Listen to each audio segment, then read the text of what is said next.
Kur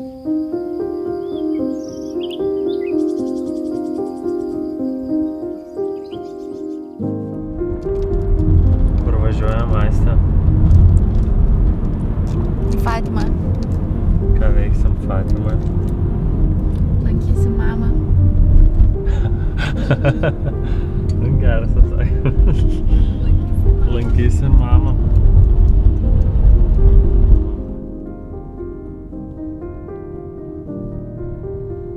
Tenais turėtų būti Fatimos bazilika.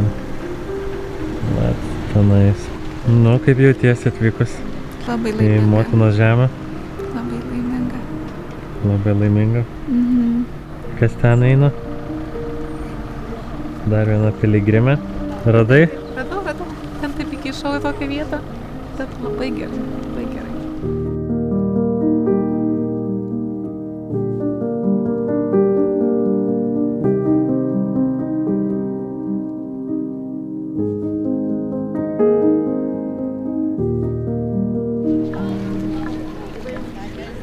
Didžiulė aikštė, kuri labiausiai užsipildo spalio 13 dieną. Tai būtent čia, manoma, buvo Saulės stebuklas įvykęs 1917 metais, kurį stebėjo 70 000 žmonių. Tai simboliškai būtent spalio 13 dieną čia susirenka daugybė žmonių uždegdami savo žvakutes, žibintus, paminėdami tą stebuklą. Vat būtent tenais mergelė Marija pasirodžius vaikams paprašė pastatyti vat būtent tą koplytėlę esančią tenais. Tai ten ir užeisim pasėdėti. Nuėjome kaip tik laiku rožinio maldai, kurią bandžiau išmokti ir pasakyti portugališkai. Tai sekėsi visai neblogai. O čia ir ši koplytėlė, pastatyta jau daugiau negu prieš 100 metų, vis dar stovi Dievo motinos garbei.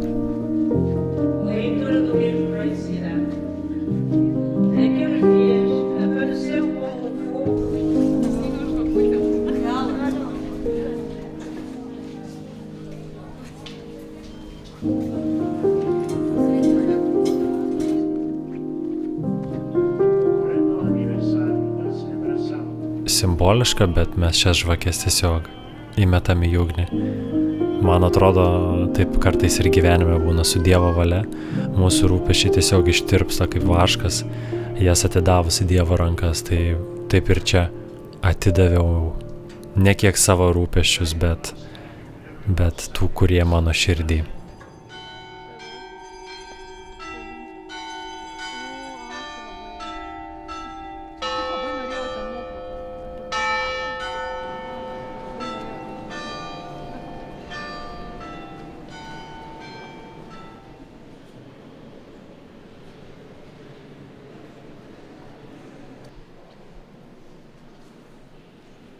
Pirmiausia, sustojau prie piemenėlių Liucijos ir Jacintos kapelių.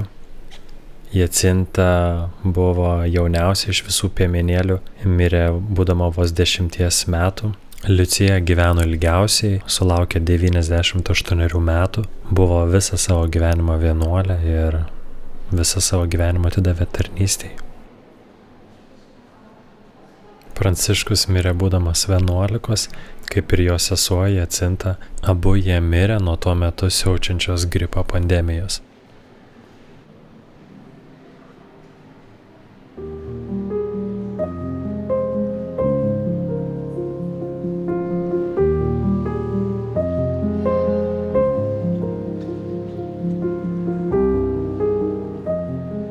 Visą dieną svarsčiau apie tai, kokie buvo šių vaikų gyvenimai ir kam jie iš tikrųjų atidavė savo gyvybę.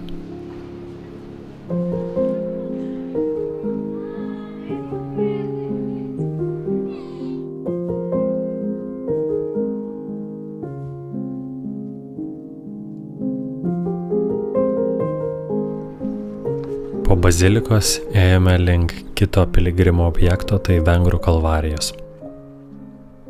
Tai vat būtent šituo gražiu sodu, šitą alyvuogių alėją, 3 piemenėliai, Jacinta, Pranciškus Ir Liucija vaikštinėdavo 20 amžiaus pradžioj, 1916-17 metais. Ir jiems čia apsireiškė pirmąjį sykį angelas, o po to ir vieną sykį mergelė Marija. Tai einame šito nuostabiu taku toliau. Daug žmonių šiuo taku eina keliais. Mergelė piemenėliams sakė, kad jūs daug kentėsit, bet Dievo malonė bus jūsų prieglobstis.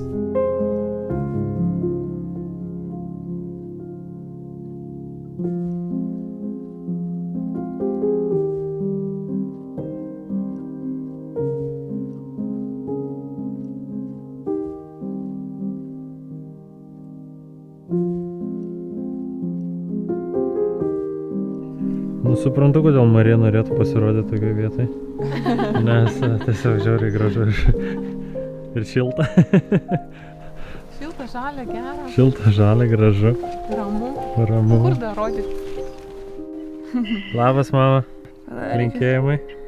Pateksiu į YouTube'as mūsų kanalą naują.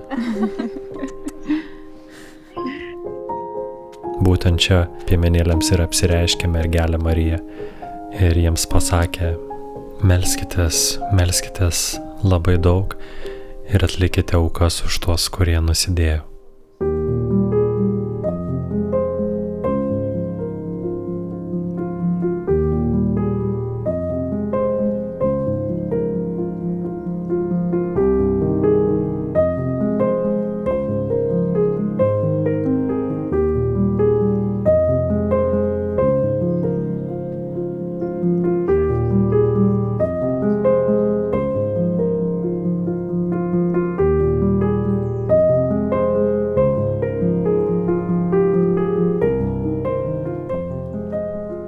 Eidami taku toliau priėjome ir pirmąją angelo apreiškimo vietą, kurioje sutikęs vaikus, angelas išmokė piemenėlius melstis būtent šios maldos. Mano Dieve, aš tikiu, aš dievinu, aš tikiuosi ir aš tave myliu.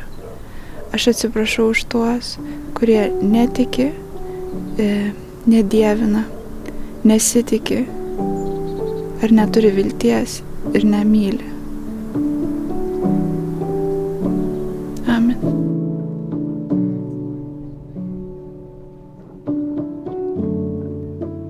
Kryžiaus kelio pabaigoje ir nedidelė Švento Stepono koplytėlė, kurioje tik norėjosi dėkoti už visas šios dienos gautas Dievo dovanas.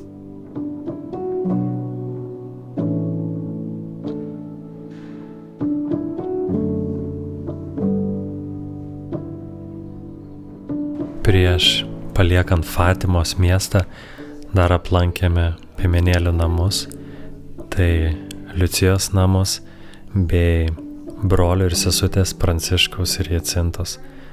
Namai itin paprasti, itin kuklus, žemomis lubomis. Juose galima jausti to meto paprastumą, kuklumą, o galbūt ir nepriteklių. Šiuose namuose Pranciškus iškeliavo Anapilin, tuo tarpu Jacinta mirė Lisabonos ligoninėj. Aplankėm Fatimos šventyklą, taip pat apsireiškimo vietas, kur buvo apsireiškę angelas pranešęs nuostabią žinutės vaikams, taip pat ir švenčiausiai mergelė Marija.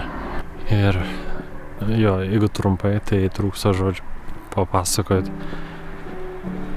ką jaučiau čia atvykęs ir kaip giliai jaučiau dieviškos motinos globą, rūpestį ir meilę. Tai visiškai neįtikėtina. Visiška meilė, visiška globa, visiškas rūpestis. Didžiulė tyla ir mes grįžtam į miestą, tai jaučiasi visai kitoks būvis, bet nežinau, ar kada esu buvęs panašioje vietoje, tikriausiai ne. Tai visiškai nuostabu, visiškai nuostabu.